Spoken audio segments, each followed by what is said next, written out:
Hello student, मैं Naresh Kumar CM classes में आपका स्वागत है। आज फिर से हम एमएससी प्रीवियस, जिसके अंदर हमारे पास पेपर सेकंड है रियल एनालिसिस एंड टोपोलॉजी, और इसके अंदर आज हमारा यूनिट 3 के अंदर लेक्चर 2 लेके आए हैं। ठीक है, आज देखो हमारे पास इस लेक्चर 2 के अंदर जेपीएच की बुक में पेज 49 के ऊपर एक थ्योरम लिख रखा है। थ्योरम क्या है हमारे पास है, let a capital X be infinite set and tau be a collection of subset of on X such that A, और हमें ये tau is topology on X ऐसा प्रूफ करना है। ठीक है, तो सबसे पहले जब आप जेपीएच की बुक देखोगे पेज 49 के ऊपर ये थ्योरम 1 आपको इस प्रकार से दिखाई नहीं देगी। आप एग्जाम्पल 3.1.7 देखोगे, एग्जाम्पल 3.1.7 देखोगे तो बुक से समझ में नहीं आएगी कि ये थ्योरम दरअसल हमें यही प्रूफ करना है। इसलिए मैं आपको इसको इजी लैंग्वेज में लिख दूंगा। जिस प्रकार से हमें एग्जाम में क्वेश्चन पूछे जाएंगे पिछले 5 साल के पेपर, 7 साल के पेपर से जो भी थ्योरम्स आई हुई है, और आपको ये तो बताना होगा ना। देखो बुक के अंदर ये हमारे पास पेज 3.1.7 के ऊपर है।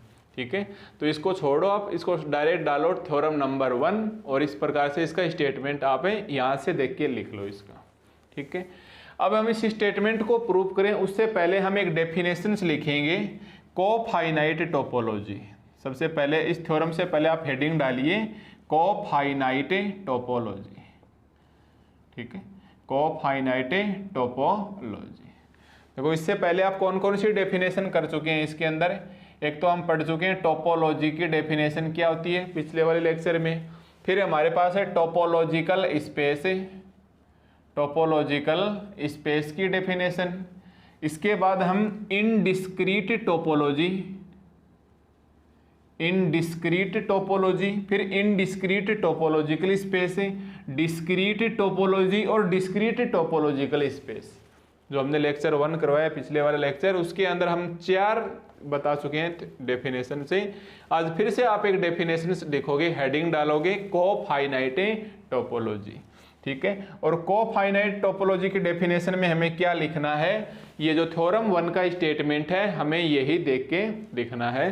तो आप कोफाइनाइट के अंदर लिखना, let capital X be infinite set, let capital X be infinite set, let capital X be infinite set and tau be a collection of subset, and tau be a collection, be a collection of subset of X, of subset of X such that, मतलब यहीं से देख के लिखना आपको, such that A subset X और A belong करता है tau if A is equal to phi, if A is equal to phi और X complement A is finite, X complement A is finite. ठीक है, केवल हमें यहाँ तक लिखना है। तो ये हमारे पास जो डेफिनेशन है ये किसकी डेफिनेशन कहलाएगी, कोफाइनाइट टोपोलॉजी की। ठीक है, ये आपकी बुक्स में दे रखी थी। अब हमें एग्जाम में यही थ्योरम्स का स्टेटमेंट बन के आ जाएगा कि let capital X be infinite set and tau be a collection of subset of X such that A subset X A belong topological if A phi X complement is finite then so that tau is topology on a X. ठीक है, और exam में ऐसे भी पूछा जा सकता है क्वेश्चन कि डिफाइन कोफाइनाइट टोपोलॉजी। ठीक है, तो ये आपको डेफिनेशन यानी एक प्रकार से ये इसका स्टेटमेंट है, ये आपको याद रखना है। इसका स्टेटमेंट ही हमारे पास कोफाइनाइट टोपोलॉजी की डेफिनेशन है। ओके, अब देखो हमें क्या प्रूफ करना है, इसके लिए आप थ्योरम की ओर ध्यान दो। ये पूरे 10 नंबर की आएगी, तो हमें इसको स्टेप बाय स्टेप समझना है। ठीक है, अब ये हमारे पास एक प्रकार से क्या है, थ्योरम है। ये अलग बात है कि ये कोफाइनाइट टोपोलॉजी की डेफिनेशन है। तो हर बार जैसे आप थ्योरम प्रूफ करते हैं तो कुछ ना कुछ हमारे पास गिवन होता है। तो स्टार्ट हो जाओ यहाँ से भी, क्या दिया हुआ है उसको आप लिखिए। ठीक है, क्या दिया हुआ भाई, यहाँ से इसके पीछे का दिया हुआ ही है कि let capital X be infinite set of collection subset of X, subset X then so that. ठीक है। तो इसी थ्योरम के अंदर आपको देख के लिखना है कि इट इज गिवन दैट, आप क्या लिखोगे भाई यहाँ से देख के कि it is given that, it is given that capital X be infinite set, capital X be infinite set and tau be a collection, and tau be a collection, and tau be a collection of subset, of a subset से on X, on a X. ठीक है, मैं यही बातें तीसरी बार इसलिए लिख रहा हूं ताकि आप मेरे साथ साथ लिखोगे तो आपके कोफाइनाइट टोपोलॉजी की डेफिनेशन याद हो जाएगी। एक बार तो ये स्टेटमेंट देख के लिखोगे, फिर दोबारा कोफाइनाइट टोपोलॉजी की डेफिनेशन लिखोगे, फिर तीसरी बार फिर से लिखोगे कि हमारे पास गिवन है और आपके पास इसी क्लासरूम में थ्योरम याद हो जाएगी। ठीक है, तो it is given that capital X be infinite set and tau be a collection of subset on X, and such that लगाओ या सीधा लिखो ए सबसेट एक्स है, ए बिलोंग करता है टाउ को, equation 1, A is equal to क्या है, फाई है, और X complement A is finite, और X complement A is finite. ठीक है, इन सभी को मिला के ही हम क्या दे देंगे, इक्वेशन 1। क्यों भाई, क्योंकि हमारे पास इसके आगे का हिस्सा प्रूफ करना है, देन सो दैट से, इसका मतलब इसके पीछे जो भी है वो हमारे पास किसका काम करेगा, गिवन का काम करेगा। तो हमारे पास गिवन के लिए क्या है, ए सबसेट है एक्स का, ए बिलोंग करता है टाउ के अंदर, ए इज इक्वल टू फाई है, और एक्स कॉम्प्लीमेंट ए क्या है, फाइनाइट। यानी जहां भी हमें जरूरत होगी तो हम इसका कोई भी एक रिजल्ट लेके साइड में लिख देंगे यूजिंग इक्वेशन 1। ठीक है, अब करना क्या है, now here we have to show that, अब हमें करना क्या है, नाउ हियर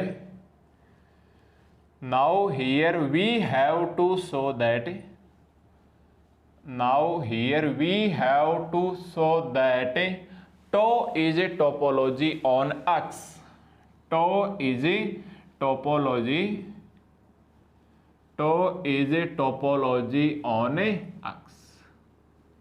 देखो हमें प्रूफ क्या करना है, here we have to show that tau is a topology on X. अब आप टोपोलॉजी की डेफिनेशन प्रीवियस लेक्चर में मैं मान के चलूंगा कि वो आपको कंठस्थ याद हो चुकी है अभी तक, और शॉर्ट में कैसे याद रखना है, शॉर्ट में कैसे याद रखना है, T1 condition, T2 condition, T3 condition और T4 कंडीशन।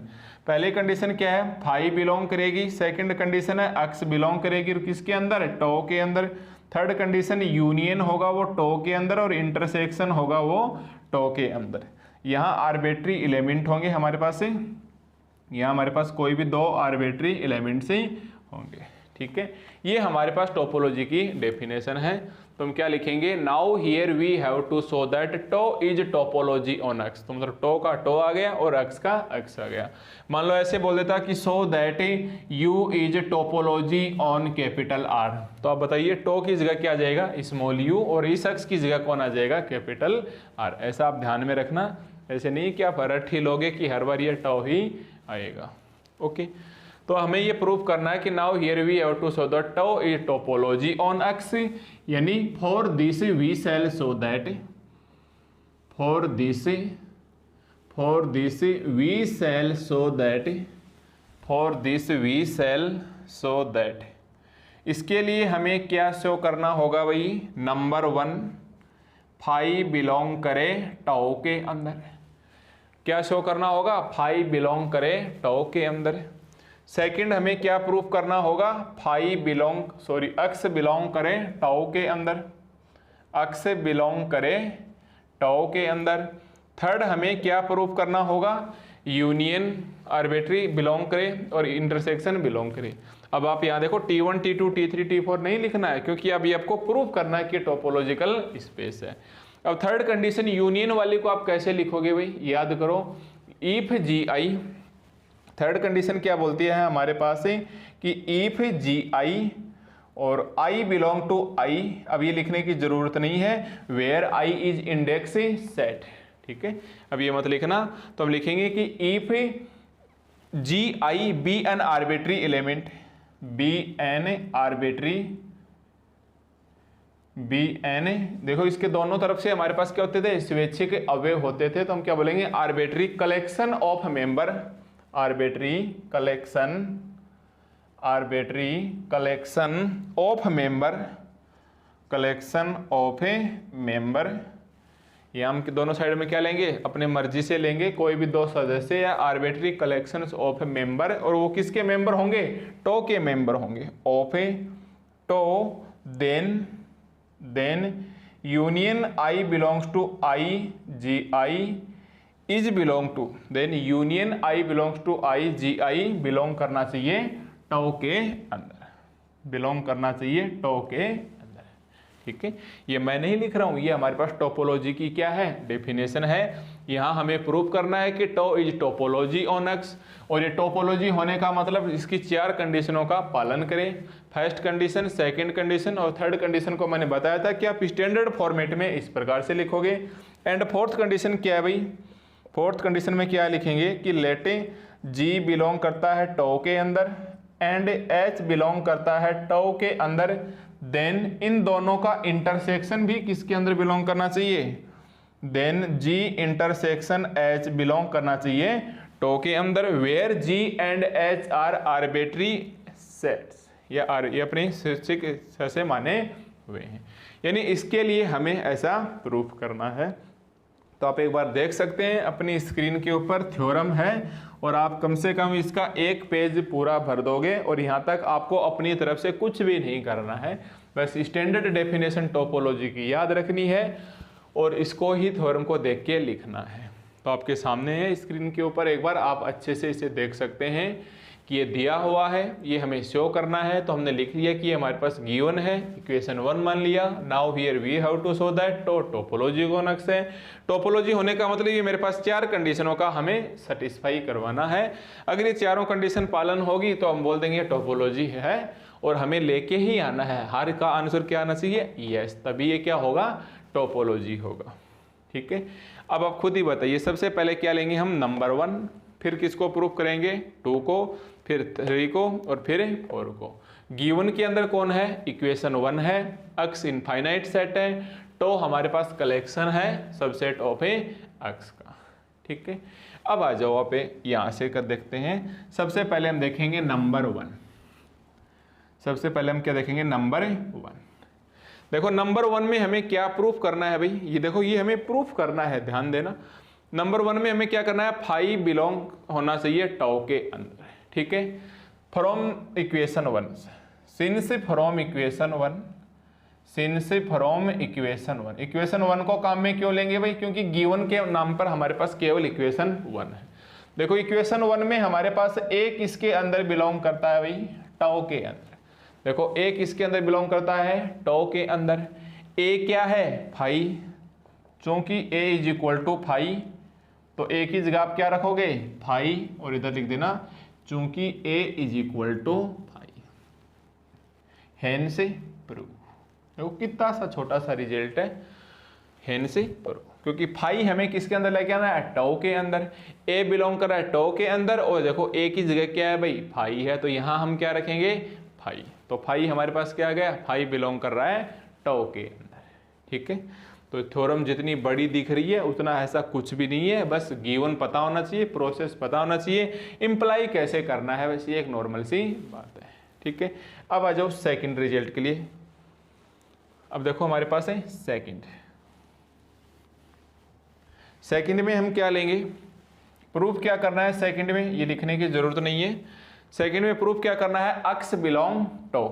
ठीक है, हम क्या लिखेंगे इसके लिए, ये काम में आ ही गया, हम क्या लिखेंगे, since X complement A is equal to, देखो since X complement A is finite, X complement A is finite. इसको क्यों लिखा भाई, क्योंकि कहीं ना कहीं हमें एक्स किसके अंदर लेके जाना है, टो के अंदर लेके जाना है। ठीक है, ए की जगह हमारे पास क्या है भाई, फाई। देखो ए किसका सबसेट है, एक्स का, तो अगर मैं ऐसे लिख सकता हूँ क्या कि sin से अक्ष कॉम्प्लीमेंट, अगर a सबसेट है अक्ष का तो अक्ष की जगह आप एक बार क्या लिखोगे a, क्योंकि कोई भी सेट होता है वो खुद का भी क्या होता है सबसेट होता है।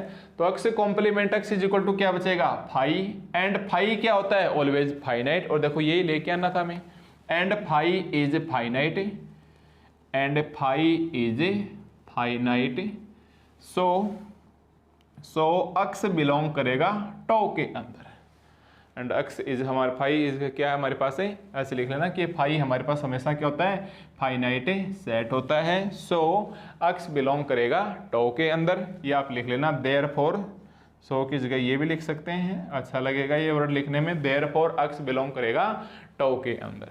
ठीक है, ये आपको लग रहा होगा कि ऐसा ही क्यों लिखा है, एक ही जगह मैंने फाई क्यों नहीं लिखा, क्योंकि फाई लिखते तो कोई फर्क ही नहीं पड़ता, अक्ष का अक्ष फाइनाइट रह जाता, और अक्ष किसका सबसेट है अक्ष का, देखो ए सबसेट है अक्ष का, तो एक ही जगह कौन आ गया अक्ष, क्योंकि कोई भी सेट होता है, जैसे ऐसे समझो कि अगर एक सेट है 1 2 3 और एक सेट आ गया हमारे पास ही, अब इसके छोटे छोटे कलेक्शन ले सबसेट 1 2 3 1 2 1 3, तो कहीं ना कहीं वापस क्या आएगा 1 2 3, तो ये इसके क्या है अक्ष के बराबर है, और ये एक इसके अंदर बिलोंग कर रहा है टो के अंदर, इसका मतलब अक्ष की किसके अंदर बिलोंग करेगा टो के अंदर। कंडीशन क्या होनी चाहिए अक्ष कॉम्प्लीमेंट्री ए फाइनाइट, तो एक ही जगह अक्ष रखते क्या गया फाई, और फाई हमेशा क्या होता है फाइनाइट सेट, और यही हमें लेके आना था, क्योंकि ताकि गिवन की प्रॉपर्टी टूटे नहीं, तो यही फाई हमारे पास क्या गया फाइनाइट, तो हम बोल सकते हैं देयरफॉर अक्ष बिलोंग करता है टो के अंदर। ठीक है, ये हमारे पास है सेकंड रिजल्ट था। अब देखो थर्ड रिजल्ट, देखो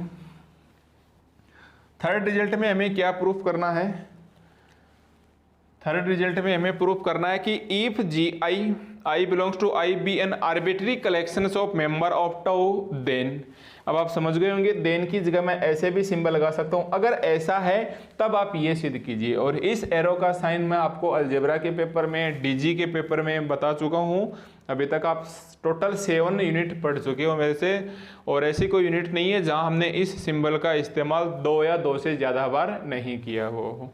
तो इसका मतलब इसके पीछे का किसका काम करेगा गिवन का काम करेगा, और इसके आगे का हमें क्या करना है प्रूफ करना है। तो थर्ड के अंदर क्या लिखेंगे कि लेट, अब ये गिवन का काम करेगा तो इसे लेट लिखेंगे ना, तो हम क्या लिखेंगे लेट जी आई बिलोंग करती है कैपिटल आई के अंदर, आई बिलोंग करती है आई के अंदर, where I is indexing set, ये हमारे पास इंडेक्स सेट है जो मैंने लेबेग मेजर की यूनिट फर्स्ट में बता चुका हूं, पर आपको लिखना नहीं है, आपको इसके एरो के साइन के पीछे का लिखना है कि let G i belongs to I be an arbitrary collection, be an arbitrary collection, arbitrary collection, be an arbitrary collection से of member of tau, of a member of a tau, of member of a tau. ठीक है, कहने का मतलब इस arrow के sign के पीछे का हमारा किसका काम करेगा गिवन का काम करेगा, और आगे वाला हमें क्या करना है प्रूफ करना है। तो हमने क्या लिख दिया let G i belongs to I be an arbitrary collection से of a member of a tau, इसको आप मान लो इक्वेशन 1 माना हुआ है, तो ये भी हमारे पास कहीं ना कहीं गिवन का काम करेगा, और एरो के साइन के आगे वाला हमें प्रूफ करना है। तो now here we have to show that, now here we have to show that, now here we have to show that union i belongs to capital I, G i belong करना चाहिए tau के अंदर, जी i belong करना चाहिए tau के अंदर। ठीक है, तो इतना तो हम वापस इसी के अंदर से देख लेंगे कि एरो का साइन का आगे का प्रूफ करना है, और ये हमारे पास किसका काम करेगा गिवन का काम करेगा। ठीक है, अब हमें प्रूफ क्या करना है union i belongs to I, G i belong करे टो के अंदर। और देखो इक्वेशन 1 क्या कहता है कि कोई भी जो अक्ष है एक सेट है एक्स, अगर इसका कॉम्प्लीमेंट्री ए क्या है हमारे पास है फाइनाइट, तो इसके लिए हम क्या लिखेंगे for this we shall show that, देखो ये हमें प्रॉपर्टी प्रूफ करनी है, इसके लिए हम क्या लिखेंगे for this we shall show that, for this we shall show that, for this we shall show that x complement x complement union I belong I into G i for this we shall show that union को x complement, इसको ऐसा कैसा, is finite, is finite. क्यों? क्योंकि हमारे पास given है अगर x complementary हम फाइनाइट ले आएंगे तो ये हमारे पास रिजल्ट आ जाएगा कि ये union I belong to I G i भी क्या है, हमारे पास बिलोंग करता है टो के अंदर। क्योंकि यहाँ x कॉम्प्लीमेंट्री फाइनाइट है, इसका मतलब ये A बिलोंग करता है टो के अंदर। एक ही जगह हमारे पास ये आ गया, यही तो हमें लेके आना है टो के अंदर। समझ गए ना भाई क्यों लिख रहा हूँ मैं ऐसा? देखो x कॉम्प्लीमेंट्री A अगर हम फाइनाइट प्रूव कर दिया, इसका मतलब इसके जस्ट आगे लिखा A किसके अंदर बिलोंग कर रहा है, टो के अंदर। तो अगर x कॉम्प्लीमेंट्री को हम फाइनाइट कर दिया तो इसका लिखा हुआ किसके अंदर बिलोंग कर रहा है, टो के अंदर। और यही हमें क्या करना है, प्रूफ करना है। ठीक है, तो स्टेप बाय स्टेप चलो, आपके कोई दिक्कतें नहीं आएगी। और ये हमारे पास इसके पीछे का गिवन का काम करेगा, इसलिए इक्वेशन 2 को ध्यान में रखना, इक्वेशन 1 एंड 2 हमारे पास काम में आ सकती हैं। अब देखो डी मॉर्गन रूल से एक बार, तो एक स्टेप तो यहीं लिखेंगे, by de Morgan law, by de Morgan से लॉ। डी मॉर्गन का रूल क्या कहता है भाई कि आप x complement union I belongs to I into G i को आप ऐसे लिख सकते हो, इंटरसेक्शन I बिलोंग I और x complement G i. Equation number 3 देखो, डी मॉर्गन का रूल क्या कहता है कि आप x कॉम्प्लीमेंट्री यूनियन को आप यूनियन बाहर लो, इंटरसेक्शन आ जाएगा, और x कॉम्प्लीमेंट इसको जी आई छोड़ दो। ठीक है, क्यों आप जानते हैं, जगह नहीं है, फिर भी मैं बता रहा हूं कि A यूनियन B डैश किसके बराबर होता है, A dash intersection B dash के बराबर होता है। तो ये हमारे पास डी मॉर्गन रूल की वजह से ऐसा होता है। तो कुल मिला के हम इक्वेशन 1, इक्वेशन 2 और इक्वेशन 3 को काम में ले सकते हैं। अब देखो मेरे को यहाँ थोड़ी सी जगह निकालनी ही होगी, तो यहाँ देखो, ठीक है, ये हम प्रूफ कर ही लेंगे। अब हम क्या लिखेंगे, देखो ये इक्वेशन 1, 2, 3 काम के आ गए। अब यहाँ x कॉम्प्लीमेंट्री यूनियन इंटरसेक्शन आ गया। अब इक्वेशन 2 की हेल्प से देखो आप एक बार, इक्वेशन 2 क्या कह रहा है कि जी आई है, जी आई ये हमारे पास arbitrary collection of member of tau का है। देखो जी आई हमारे पास मेंबर है टो का। या अगर इक्वेशन 1 के अंदर देखो एक बार कि अगर A बिलोंग करता है टो के अंदर तो x कॉम्प्लीमेंट्री A क्या है, फाइनाइट। तो जी आई बिलोंग करता है टो के अंदर, तो ये जी आई क्या गया, फाइनाइट। इसका मतलब x कॉम्प्लीमेंट जी आई क्या गया, फाइनाइट। और ये फाइनाइट आ गया तो इसका ये भी क्या गया, फाइनाइट। और यही हमें प्रूफ करना है। ठीक है, तो हम इसको लिखेंगे लैंग्वेज के अंदर कि since G i is an element, हम क्या लिखेंगे कि since G i is an element. देखो इसको लिखने का दूसरा तरीका भी बताऊंगा, since G i is an element, since G i is an element of tau, of a tau, बिल्कुल शॉर्ट में लिखो, आप समझे नहीं होंगे शायद मेरी बातें। एग्जाम्पल 1 के अंदर देखो, सॉरी इक्वेशन 1 के अंदर देखो, ए टो के अंदर जा रहा है तो x कॉम्प्लीमेंट A अपने आप ही क्या हो गया, फाइनाइट। ठीक है, यहां देखो जी आई किसका मेंबर है, टो का, तो x कॉम्प्लीमेंट जी आई क्या हो जाएगा, फाइनाइट। और अगर राइट साइड फाइनाइट है तो ये किसके बराबर है, लेफ्ट के, इसका मतलब फाइनाइट। और यही हमें प्रूफ करना है, इसका मतलब ये टो में बिलोंग कर जाएगा। अब इसको लैंग्वेज में लिखना है तो हमने क्या लिखा कि since G i is an element of a tau for each i belongs to I, for each i belongs to I, और यहां लिख देना यूजिंग इक्वेशन 2, यूजिंग इक्वेशन 2। तो चाहो तो आप यहां भी लिख सकते हो जी आई बिलोंग्स टू आई, या ऐसे लिख सकते हो for each i belongs to I. ठीक है, दैट इंप्लाइज, अगर ऐसा है तो x complement G i is finite, equation 1 की हेल्प से, that implies x complement G i is finite for each i belongs to I. ये लिखना बहुत इंपॉर्टेंट है, very very important, for each i belongs to I. अगर ऐसा है तो आप इसके इंटरसेक्शन लगा दो, क्यों, क्योंकि हर ईच प्रत्येक i के लिए है, for each i belongs to i, तो हमने बोल दिया i बिलोंग्स टू i का जो इंटरसेक्शन है gi is a finite, g is a finite. अब अगर ये हमारे पास फाइनाइट है तो ये भी हमारे पास क्या है, फाइनाइट।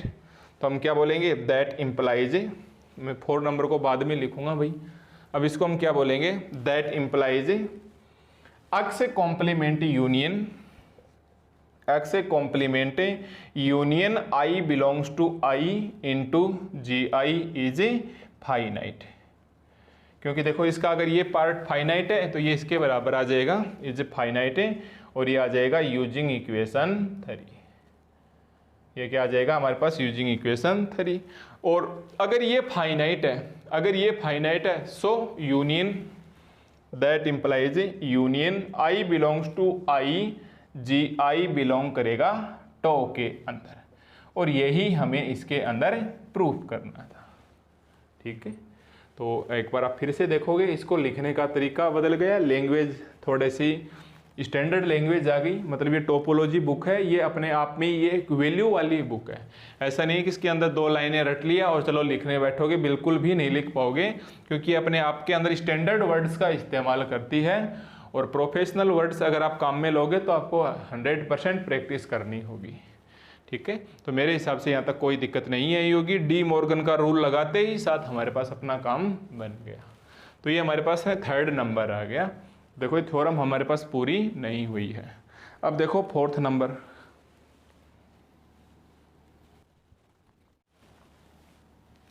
अब देखो हमारे पास 4th नंबर क्या आ जाएगा, मैं लिख लेता हूँ एक बार। 4th नंबर है कि लेटे G बिलोंग करता है टो के अंदर, यहाँ से मैंने रफ कर दिया था, एंड H बिलोंग करता है टो के अंदर, then G intersection H belong करेगा टो के अंदर। ठीक है, जिस प्रकार रिजल्ट 3rd किया है उसी प्रकार इसको करेंगे। देन का मतलब क्या हो गया, दैट इम्प्लाइज, मतलब अगर ये ऐसा है तब हमें ये प्रूफ करना है। इसका मतलब ये भी हमारे पास किसका काम करेगा, गिवन का काम करेगा। तो हम क्या लिखेंगे कि लेटे, पहले लिखना तो ये है, 4th नंबर रिजल्ट ऐसा था। इफ हम क्या लिखेंगे कि लेट G बिलोंग करता है टो के अंदर एंड H बिलोंग करता है टो के अंदर। इसको हम क्या मानेंगे भाई, इक्वेशन 1 2 3 तक मान चुके, इक्वेशन 4, और जस्ट इसके आगे का हमें क्या करना है, इस एरो के साइन का प्रूफ है। Now here we have to show that, now here we have to show that, now here we have to show that G intersection H belong करता है टो के अंदर। Now here we have to show that, इसके just आगे वाला G intersection H हमारे पास belong करे to के अंदर। ठीक है, तो अब देखो हमारे पास इससे रिजल्ट 4th के लिए गिवन का काम कौन करेगा, एक तो ये हमारे पास इक्वेशन 1 है और एक ये हमारे पास इक्वेशन 4 है। ठीक है, अब देखो अपनी मर्जी से माने हैं कि G बिलोंग कर रहा है टो के अंदर, H बिलोंग कर रहा है टो के अंदर। देखो कंडीशन फर्स्ट है हमारे पास, केस फर्स्ट है कि अगर मेरे पास G फाई है, if G is equal to phi and H is equal to phi, अगर मेरे पास G भी एम्प्टी है और H भी एम्प्टी है, तब आप बताइए G इंटरसेक्शन H क्या आएगा, बताइए भाई।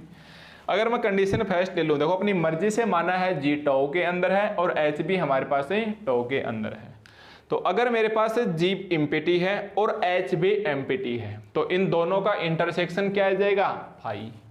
और फाई किसके अंदर बिलोंग करता है भाई, टो के अंदर। फाई किसके अंदर बिलोंग करता है, टो के अंदर। और मैं यहाँ लिख देता हूँ ताकि आपके अच्छे से समझ में आ जाए रिजल्ट फर्स्ट।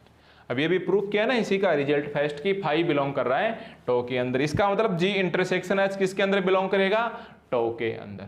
ओके, अब देखो केस सेकंड ऐसे हो सकता है, एक बार लिखो मत, देखो समझो एक बार। केस सेकंड बोलता है कि G फाई नहीं है परंतु H फाई है। इसका मतलब इन दोनों का इंटरसेक्शन लेंगे, एक बोल रहा है फाई नहीं है, एक फाई है, इसका मतलब 100% क्या आएगा, फाई, और फाई आएगा तो बिलोंग करेगा टो के अंदर। फिर आप केस थर्ड लोगे कि G तो फाई है परंतु H फाई नहीं है, तो भी इन दोनों का इंटरसेक्शन क्या आ जाएगा, फाई, और फाई बिलोंग करेगा टो के अंदर। परंतु फोर्थ कंडीशन आएगी जी नॉट फाई और एच नॉट फाई, उस वक्त इसका इंटरसेक्शन फाई नहीं आएगा।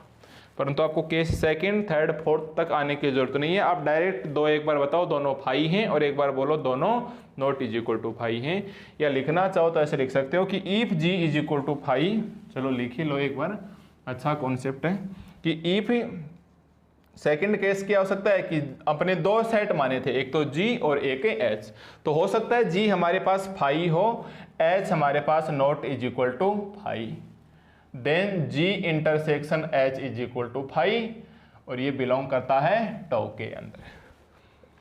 केस थर्ड हमारे पास क्या आ जाएगा कि हो सकता है हमारे पास जी फाई ना हो परंतु एच फाई हो, यानी जी तो एम्प्टी नहीं है और एच एम्प्टी है, इन दोनों का उल्टा कर लो, तब हमारे पास क्या आ जाएगा, इन दोनों का इंटरसेक्शन फिर से फाई आएगा और फाई बिलोंग करेगा टो के अंदर, और यही हमें प्रूव करना है। परंतु अब बच रहा है हमारे पास केस फोर्थ, तो मैं यहां लिखता हूं केस फोर्थ क्या कहता है कि इफ, केस फोर्थ क्या कहता है कि if G not is equal to phi, H not is equal to phi.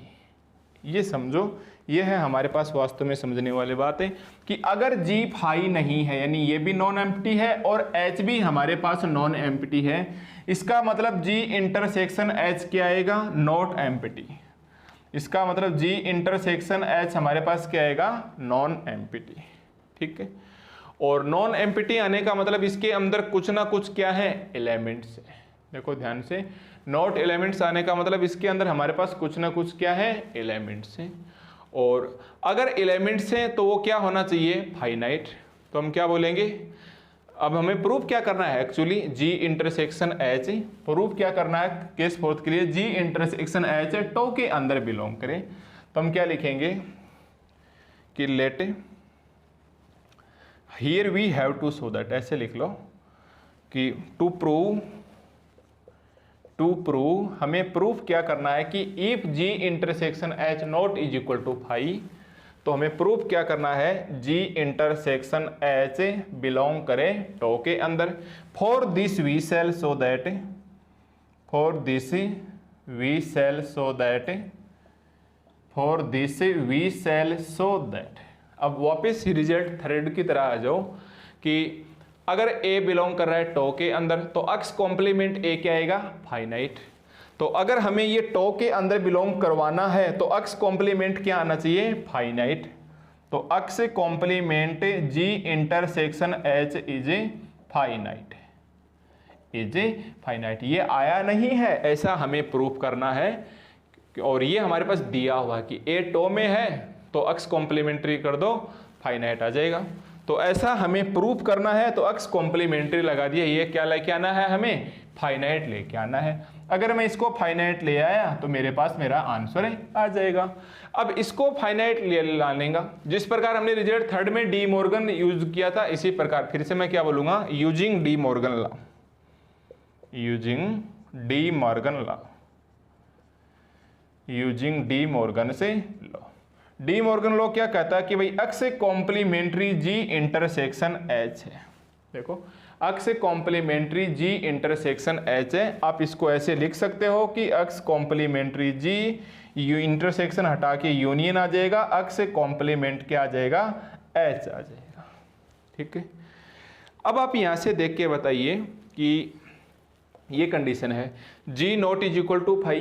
देखो ध्यान से समझो एक बार, G not is equal to phi मतलब इम्पिटी नहीं है, इम्पिटी नहीं है तो इसके अंदर क्या है, फाइनाइट है। और अगर जी फाइनाइट है, सॉरी जी ये किसके अंदर बिलोंग कर रहा है, टो के अंदर। देखो यहां से देखो इक्वेशन 4 की हेल्प से, यूजिंग इक्वेशन 4, ये नहीं, इसको इसकी तरफ ध्यान मत दो, यहां देखो कि from equation 4, from equation 4, from equation 4 देखो जी बिलोंग करता है टो के अंदर, जी बिलोंग करता है टो के अंदर।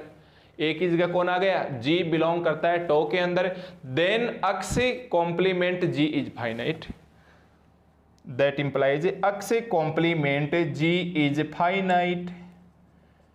इक्वेशन 4 की हेल्प से देखो अगर जी टो के अंदर जा रहा है तो एक ही जगह क्या आ गया, जी, और ये क्या आ गया, यूजिंग इक्वेशन 1। हेल्प किसकी हो गई भाई, इक्वेशन 1 के कारण मेरे पास है ऐसा आया। फिर यही इक्वेशन 4 क्या बोल रहा है कि H भी किसके अंदर बिलोंग कर रहा है भाई, टो के अंदर। तो A की जगह कौन आ जाएगा, H। इसका मतलब मेरे पास क्या आ जाएगा, अक्स कॉम्प्लीमेंट H इज फाइनाइट। ये भी कौन बोल रहा है, यूजिंग इक्वेशन 1। इसकी हेल्प से A की जगह एक बार तो मैंने G ले लिया और एक बार A की जगह मैंने क्या ले लिया, H ले लिया। अब बताइए आप कि अगर अक्स कॉम्प्लीमेंट G फाइनाइट है, अक्स कॉम्प्लीमेंट H भी फाइनाइट है, तो इन दोनों का यूनियन क्या होगा भाई, फाइनाइट होगा। देखो अगर अक्स कॉम्प्लीमेंट H फाइनाइट है, अक्स कॉम्प्लीमेंट G फाइनाइट है, तो इन दोनों का यूनियन क्या होगा, फाइनाइट होगा। ठीक है, मैं एक बार इधर ले लेता हूं इसको, क्या हो जाएगा, दैट इंप्लाइज, आप इसी के आगे लिखोगे दैट इंप्लाइज, और इस वाली लाइन को मैं इधर लिख रहा हूं, that implies x complement G और अक्स कॉम्प्लीमेंट H दोनों ही फाइनाइट हैं, तो इनका यूनियन, अगर इंटरसेक्शन की जरूरत होती तो इनका इंटरसेक्शन भी क्या आ जाता, is a finite, is a finite. और इसको आप इक्वेशन 5 मान लो, डी मॉर्गन लगाने के बाद 1 2 3 4 5 है ना, 5 तक आ जाएगी, इज फाइनाइट। दैट इंप्लाइज, अगर x complement G union finite है, इसका मतलब x complement G intersection H is a finite, is a finite using equation 5, using equation 5। और अगर ये फाइनाइट आ गया, x complement G is finite, इसका मतलब है G इंटरसेक्शन H बिलोंग करेगा टो के अंदर। और ये कौन सी कंडीशन में करेगा, इफ G भी हमारे पास नॉन एम्प्टी एंड H भी हमारे पास है नॉन एम्प्टी। और यही हमें प्रूफ करना था। ठीक है, यही हमें प्रूफ करना था। यानी हमारे पास रिजल्ट फर्स्ट आ गया, रिजल्ट सेकंड आ गया, रिजल्ट थर्ड आ गया और रिजल्ट फोर्थ। हमने चारों रिजल्ट्स प्रूव कर लिए। तो अब लास्ट में क्या लिखेंगे, सो वी से दैट। अब हम लास्ट में क्या लिखेंगे भाई, so we say that tau is topology on a x, tau is topology on a x. और यही हमें प्रूफ करना था। तो ये हमारे पास थ्योरम है, देखने के लिए ऐसे अजीब सी लग रही है, वर्ड्स भी, टो है, सबसेट भी आ गया, एप्सिलॉन बिलोंग्स करने वाला साइन भी आ गया, कॉम्प्लीमेंट भी आ गया, फाई भी आ गया, ए भी आ गया, अक्स भी आ गया, सारे रिजल्ट्स आपस में मिलजुल गए। अगर इस थ्योरम को आप प्रैक्टिस करके 2 बार बिना देखे लिख लोगे तो इसका मतलब ये आपकी यूनिट आगे और भी अच्छे से समझ में आने वाली है। ठीक है, तो एक तो बात मैं क्लियर कर देता हूँ कि इसके अंदर बुक्स के अंदर आपको समझ में नहीं आने वाली है कि थ्योरम आप नंबर 1 लगा लीजिए। मेरे हिसाब से थ्योरम 1 2 3 4। अब आगे आने वाले आगे आने वाले जो लेक्चर में 2 थ्योरम और आएंगी, उसके अंदर भी हम एक बार टोपोलॉजी को प्रूफ करना सीखेंगे, ताकि हमारे पास टोपोलॉजी से रिलेटेड कॉन्सेप्ट क्लियर हो। ठीक है, तो अब आपको मिलते हैं नेक्स्ट लेक्चर में, कुछ 1-2 थ्योरम से और लेके आते हैं, सेम टाइप की थ्योरम लेके आएंगे, ताकि इस प्रकार के कॉन्सेप्ट आपके अच्छे से क्लियर हो जाए। ओके, तो मिलते हैं अब आपको नेक्स्ट लेक्चर में।